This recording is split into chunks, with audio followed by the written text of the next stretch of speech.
הנה העוגה What is the meaning שלנו. of the... Okay, I understand it's... Don't talk. זה העוגה, ותכף נדע אם יש לנו בבטן תינוק או תינוקת. שיילי, מה את אומרת? מה את אומרת? יש תינוק או תינוקת? תינוקת. תינוקת? צריכים. זה אח או אחות? אחות. זה אחות או אח? אוח. את רוצה שנפתח ונראה מה יש לאמא בבטן? כן. יאללה, בואו נחתוך. קדימה. Alors, qu'est-ce que je dois faire pour savoir si c'est un garçon ou une fille? You will know. אני רוצה Hein? את זה. You will know. So je coupe? כן.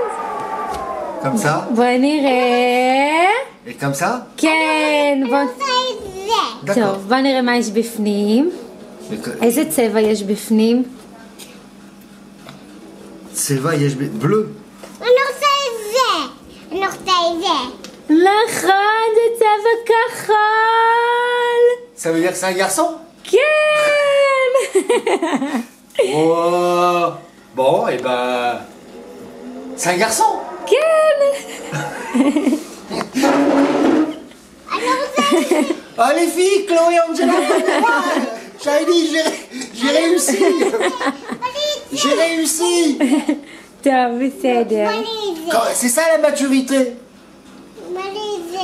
Il faut que ça reste un peu comme le vin. Comme le vin. Ça reste dans les tonneaux. בסדר. Lily, c'est un petit garçon. את יודעת מה יש לאמא בבטן? תינוק. Tinoc.